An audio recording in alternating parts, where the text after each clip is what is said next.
नमस्कार दोस्तों, YouTube की ऑनलाइन क्लासेज में आपका स्वागत है। हम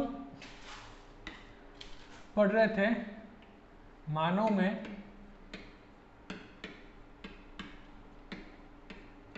पाचन तंत्र, और पाचन तंत्र के अंतर्गत हम लोगों ने विभिन्न अंगों को पढ़ा था। मुख, मुक्केवात, ग्रसनी,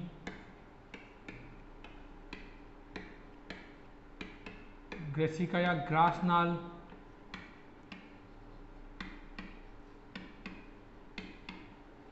आमाशय,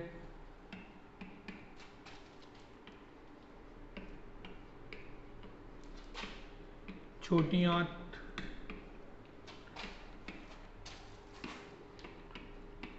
बड़ी आंत। इन सारे अंगों के बारे में हम कल डिस्कस कर चुके थे। अब हम आगे आते हैं अंगों के साथ में जो हम ग्रंथियां काम करती है पाचन में, उन पाचन ग्रंथियों के ऊपर हम आज बात करेंगे। पाचन ग्रंथियां, तो पाचन ग्रंथियां हम लोग पहले ही पढ़ चुके हैं कि पाचन ग्रंथियां तीन प्रकार की है। उनमें सबसे पहली है लार ग्रंथि। अब लार ग्रंथि जो होती है कहाँ पाई जाती है? हमारे मुंह में पाई जाती है। इसका मुख्य कार्य क्या होता है? लार उत्पन्न करना। अब देखो, लार ग्रंथियां क्या करती है? एक तरल चिपचिपे श्लेष्मा का स्रावन करती है। यह श्लेष्मा क्या करती है? हमारे भोजन को गीला करती है और गीला करने के साथ साथ लुब्रिकेंट यानी चिकना बनाती है। चिकना बनाने से क्या होता है कि भोजन जो ऊपर से नीचे की तरफ गति कर रहा है वो आसानी से गति कर सके। अब लार का मुख्य कार्य क्या हो गया कि भोजन में उपस्थित स्टार्च का मुख में पाचन प्रारंभ करना।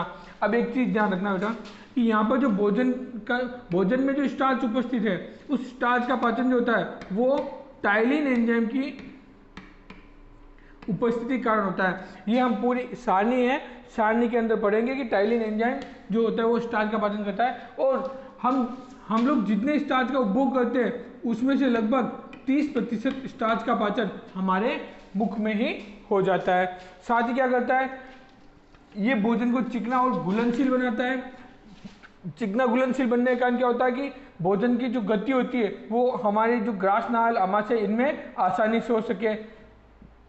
एक और कारण इनका कि दांतों, मुख, गुहिका और जीभ की सफाई भी करता है। अब ये लार ग्रंथियां जो होती है, कुल 3 प्रकार की लार ग्रंथियां होती है। ये तीनों प्रकार देखते हैं लार ग्रंथियां। सबसे पहले है कर्णपूर्ण ग्रंथि। ये हमारे कानों के पास में जब भी टॉन्सिल्स होते हैं तब इस ग्रंथि के अंदर ही सूजन आ जाती है। ये कर्णपूर्ण ग्रंथि जो है कहाँ पाई जाती है? इस स्थान के ऊपर पाई जाती है। फिर दूसरी है अधोजम ग्रंथि, जो हमारे फ्रेनुलम जो होता है, फ्रेनुलम के नीचे की तरफ पाई जाती है। और तीसरी ग्रंथि जो है वो है अधोजीवा ग्रंथि। अधोजीवा ग्रंथि जो हमारे नीचे का जो तालु होता है उसमें और जीभ के नीचे की तरफ पाई जाती है। इन तीनों ग्रंथियों का क्या कार्य होता है? लार का स्रावन। तीनों ग्रंथियों का क्या कार्य होता है? लार का स्रावन करना। और लार का क्या कार्य होता है? भोजन को चिकना बनाना और साथ साथ स्टार्च का पाचन प्रारंभ करना। फिर दूसरी ग्रंथि जो है, दूसरी ग्रंथि है हमारे अग्नाशय। देखो, अग्नाशय जो होते हैं एक मिश्रित ग्रंथि होती है। मिश्रित ग्रंथि का क्या होता है कि ये अंतःस्रावी भी होती है और बहिःस्रावी भी होती है। यानी कि नलिका विहीन भी इसका स्राव जाता है और नलिका के साथ में भी इसका स्राव जाता है। अब अंतःस्रावी ग्रंथि में ये 2 प्रकार के हार्मोन इंसुलिन और ग्लूकेगोन का स्राव करती है और बहिःस्रावी में ये अग्नाशयी रस का स्राव करती है। अब देखो, ये जो पेनक्रियास जो होता है वो इस तरह का होता है हमारे से लगभग 6 से 8 सेंटीमीटर लंबा होता है। अब ये जो अग्नाशय ग्रंथि होती है इसमें एक स्पेशल होती है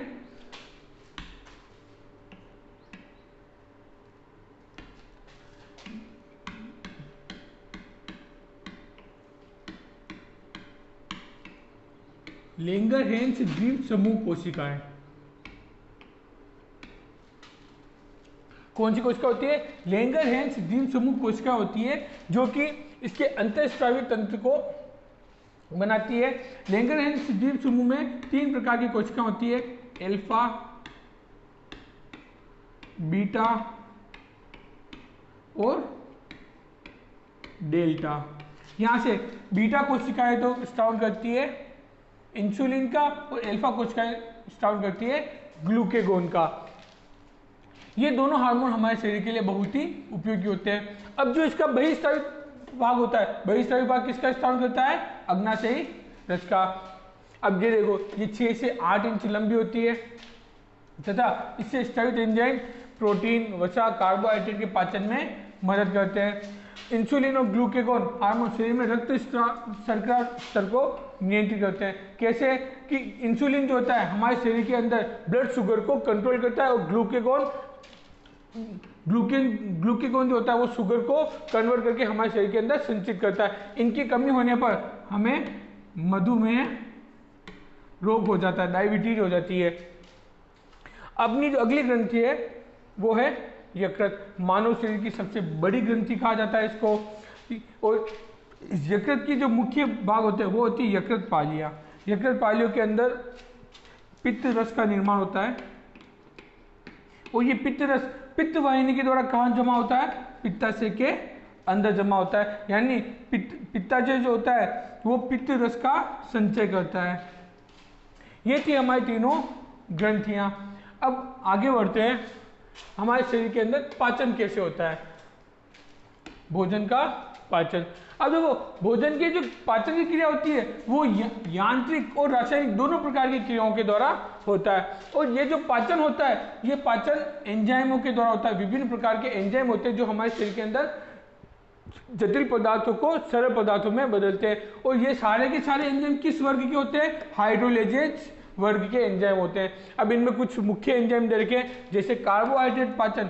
कार्बोहाइड्रेट का पाचन कौन कौन से एंजाइम करते हैं? एमाइलेज, माल्टेज, सुक्रेज आदि। प्रोटीन का पाचन कौन कौन से करते हैं? Trypsin, chymotrypsin, pepsin, pepsinogen. फिर वसा का पाचन कौन सा एंजाइम करता है? लाइपेज एंजाइम करता है। और न्यूक्लिक अम्ल जो होते हैं उनका पाचन न्यूक्लियोटाइडेज और न्यूक्लिक एजेज एंजाइम करते हैं। अब यहाँ से आगे क्या होता है कि हम लोग जो भोजन का पाचन करते हैं उसमें स्टार्ट कहाँ से होता है? पाचन का स्टार्ट। तो पाचन का स्टार्ट मैंने अभी बताया था आपको कि मुख में ही टाइलिन एंजाइम कर देता है कि भोजन को चबाने में लार के साथ मिलाने का कार्य मुख गुहा में किया जाता है। यहीं पे लार के साथ कौन सा एंजाइम मिल जाता है? मुंह में टाइलिन एंजाइम मिल जाता है। अब यहाँ पे जो मुख में जो लार भोजन के साथ मिल गई है तो यहाँ से जो भोजन होता है उसको क्या कहा जाता है? बोलस कहा जाता है। क्या कहा जाता है? बोलस कहा जाता है। अब बोलस क्या करेगा? क्रमाकुंचन गति के द्वारा हमारे शरीर में ऊपर से नीचे की तरफ गति करेगा। कैसे? पहले भोजन मुख से ग्रसनी में आएगा, ग्रसनी से ग्रसिका में आएगा और ग्रसिका से आमाशय में आता है। नेक्स्ट देखिए कि जो लाल में जो टाइलिन एंजाइम अभी बताया था, एंजाइम जो होता है वो क्या करता है? कार्बोहाइड्रेट का पाचन कहाँ स्टार्ट कर देता है? हमारे मुख में ही। और लगभग 30% स्टार्च को माल्टोज में बदल दिया जाता है। फिर आमाशय। आमाशय में 3 प्रकार के स्टार्च होते हैं, म्यूकस, प्रो एंजाइम पेप्सिनोजन और हाइड्रोक्लोरिक अम्ल या HCl। ठीक है, अब यहाँ से एक चीज ध्यान रखना कि ये जो म्यूकस है, म्यूकस का स्रावन कौन करता है? श्लेष्मा ग्रीवा सेल्स।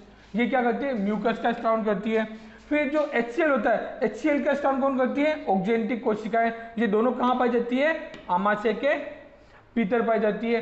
अब HCl जो होता है, HCl क्या करता है? इस प्रो एंजाइम पेप्सिनोजन जो होता है, प्रो एंजाइम पेप्सिनोजन जो होता है उसको सक्रिय करके पेप्सिन में बदल देता है। और पेप्सिन क्या करता है? प्रोटीन का पाचन करता है। साथ ही साथ एक चीज हमेशा ध्यान रखना, HCl एक प्रबल अम्ल होता है और प्रबल अम्ल होने के कारण क्या होता है? ये हमारे शरीर को नुकसान पहुंचा सकता है। तो जो आमाशय की संरचना होती है वो इस प्रकार की होती है कि आमाशय के चारों तरफ एक श्लेष्मा का आवरण पाया जाता है। ये श्लेष्मा का आवरण क्या करता है? ये जो HCl एसिड होता है उस HCl से हमारे आमाशय की दीवारों की रक्षा करता है। और आमाशय का पीएच लगभग 1 से 2 1 से 2 होता है। नेक्स्ट में क्या होता है कि पेप्सिन जो होता है प्रोटीन का अपघटन करता है। दूसरी बात एक और चीज है कि नवजात शिशुओं में पेप्सिन के साथ साथ एक एंजाइम और पाया जाता है, रेनिन एंजाइम। ये रेनिन एंजाइम क्या करता है कि जो दुग्ध प्रोटीन होता है उसका पाचन करता है। याद रखिएगा कि दुग्ध प्रोटीन का पाचन करने के लिए कौन सा एंजाइम उत्तरदायी होता है, रेनिन एंजाइम। ये वयस्क लोगों में नहीं पाया जाता, सिर्फ और सिर्फ बच्चों में पाया जाता है। अब जब भोजन आमाशय में आ गया और आमाशय में ये सारी चीजें इसके साथ मिल जाती है, तब वो भोजन क्या कहलाता है, कायम कहलाता है। और भोजन का जो कायम रूप होता है वही कायम रूप कहाँ पहुंचता है, छोटी आंत्र में। अब हम लोगों ने पहले ही पढ़ा है कि हमारी जो छोटी आंत्र होती है उसी में सर्वाधिक पाचन और अवशोषण की क्रिया होती है। ये जो पित्त रस होता है, पित्त रस क्या करता है, वसा का पायसीकरण करता है, यानी वसा को छोटे छोटे कणों में तोड़ देता है। और साथ ही लाइपेज एंजाइम भी, जो लाइपेज एंजाइम होता है, इस लाइपेज एंजाइम को सक्रिय करने का कार्य भी कौन करता है, पित्त रस करता है। कैसे करता है कि जो आमाशय में पीएच जो होती है बहुत ही कम होती है और लाइपेज एंजाइम जो होता है कम पीएच के ऊपर कार्य नहीं करता है। तो जो पित्त रस होता है, पित्त रस क्या करता है कि है ना, हमारी जो छोटी आंत होती है, छोटी आंत में पीएच के मान को बढ़ा देता है, लगभग 6 से 7 तक पीएच को कर देता है। और जब पीएच बढ़ती है तो ये एंजाइम अपने आप सक्रिय हो जाते हैं। अब हम देखते हैं कि कौन कौन से एंजाइम्स जो होते हैं वो हमारे पाचन में कार्य करते हैं। सबसे पहले ये सारणी बना रखी है, देखो किस कौन से अंग से निकल रहा है एंजाइम, फिर उस अंग से निकलने वाला एंजाइम कौन सा है, उसके बाद वो कार्य क्या कर रहा है और कार्य के बाद वो कार्य किस स्थल पे कर रहा है। तो सबसे पहला है लार ग्रंथि। लार ग्रंथि हमारे कहाँ स्थित होती है, हमारे मुख में। तो ये कार्य भी कहाँ करेगा, मुख में ही कार्य करेगा। अब लार ग्रंथि से अभी मैंने बताया था कि कौन सा एंजाइम होता है, टाइलिन, या फिर अल्फा एमाइलेज भी कहा जा सकता है इसको। ये क्या करता है, पॉलीसेकेराइड जैसे स्टार्च है, ग्लाइकोजन है, इसको किसमें बदल देगा, छोटे, इनकी छोटी इकाई छोटे पॉलीसेकेराइड या फिर माल्टोज में बदल देता है। दूसरा है आमाशय, आमाशय या जठररस। इससे 2 एंजाइम होते हैं, पेप्सिन और रेनिन। पेप्सिन एंजाइम यहाँ पर पेप्सिनोजन के रूप में होता है।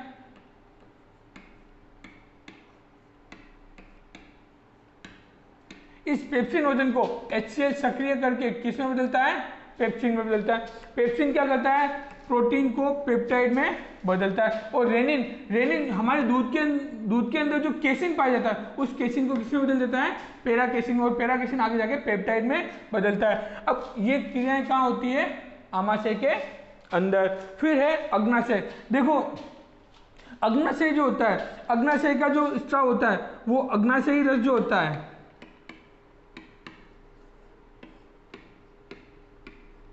वो सीधा सीधा छोटी आंत्र के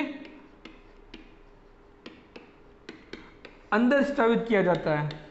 आमाशय के बाद और छोटी आंत्र, आमाशय के और छोटी आंत का जो संधि स्थल होता है उसके थोड़ा सा आगे की तरफ अग्नाशयी रस हमारे भोजन के अंदर मिलता है। अब इस अग्नाशयी रस में विभिन्न प्रकार के एंजाइम होते हैं, जैसे एमाइलेज। एमाइलेज क्या करेगा, अभी आ गया, देखो एमाइलेज क्या करता है, पॉलीसेकेराइड को छोटे सेकेराइड में बदलता है या फिर स्टार्च को माल्टोज में बदलता है। फिर ट्रिप्सिन, देखो ट्रिप्सिन भी प्रोटीन का पाचन करता है, जो प्रोटीन को किसमें बदल देता है, पेप्टाइड में। फिर काइमोट्रिप्सिन, ये भी प्रोटीन का पाचन ही करता है और पॉलीपेप्टाइड्स को पेप्टाइड में बदलता है। फिर कार्बोक्सीपेप्टाइडेज, देखो कार्बोक्सीपेप्टाइडेज जो होता है ये उनके ऊपर काम करता है जिन जो प्रोटीन को पेप्टाइड में बदलता है, साथ साथ इनके एमिनो अम्लों को मुक्त कर देता है। फिर लाइपेज एंजाइम, लाइपेज एंजाइम क्या करता है, वसा को मोनोग्लिसरेल्डिहाइड में बदलता है, यानी वसा को तोड़ता है। फिर न्यूक्लियेजेज एंजाइम, न्यूक्लियेजेज एंजाइम क्या करते हैं, डीएनए और आरएनए और न्यूक्लियोटाइड का सरलीकरण करते हैं। और ये सारी क्रियाएं क्या होगी, छोटी आंत में, क्योंकि अग्नाशयी रस कहाँ आ रहा है, छोटी आंत में। ये सारी क्रियाएं क्या होती है, छोटी आंत में। इसीलिए हमने कहा था कि सबसे ज्यादा जो पाचन होता है वो कहाँ पे होता है, छोटी आंत के अंदर। फिर आंत्रीय रस, यानी हमारे आंतों का जो स्त्राव होता है, आंतों के स्त्राव में क्या क्या होते हैं, माल्टोज। जो माल्टेज जो होता है, माल्टेज क्या करता है, माल्टोज को ग्लूकोज में बदलता है। ये द्विसेकेराइड होता है और ये मोनोसेकेराइड होता है। ठीक, लेक्टेज एंजाइम क्या करता है, जो दुग्ध शर्करा होती है लेक्टोज उसको ग्लूकोज में बदलता है। सुक्रोज को ग्लूकोज में बदलता है। लाइपेज वही करेगा, वसा को वसीय अम्ल या ग्लिसरॉल में बदलेगा। फिर न्यूक्लियोजेज क्या करेगा, जो न्यूक्लियोटाइड होते हैं न्यूक्लियोटाइड को भी न्यूक्लियोसाइड और शर्करा में बदल देगा। फिर डाइपेप्टाइडेज क्या करेगा, जो पेप्टाइड्स जो होते हैं पेप्टाइड्स को भी किस में बदल देता है, एमिनो एसिड्स में बदल देता है। फिर फॉस्फेटेज ये क्या करता है, न्यूक्लियोटाइड को, जो न्यूक्लियोटाइड होते हैं उनको भी उनके घटक नाइट्रोजनिक क्षार राइबोज इनमें तोड़ देता है।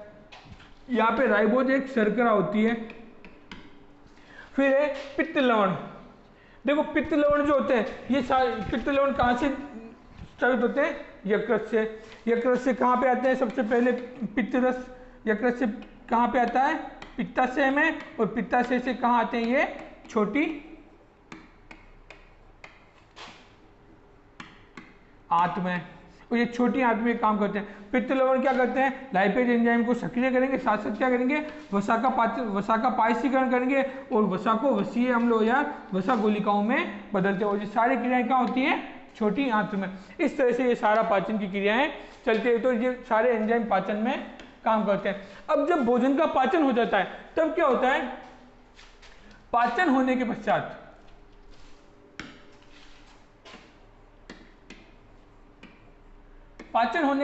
क्या बच जाता है, अपशिष्ट बच जाता है।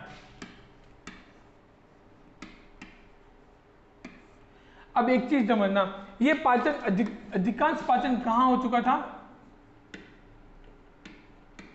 छोटी आंत में ये पाचन हो चुका था। अब ये अपशिष्ट कहां आएगा, बड़ी आंत में। अब इस बड़ी आंत में भी क्या होता है, जल का,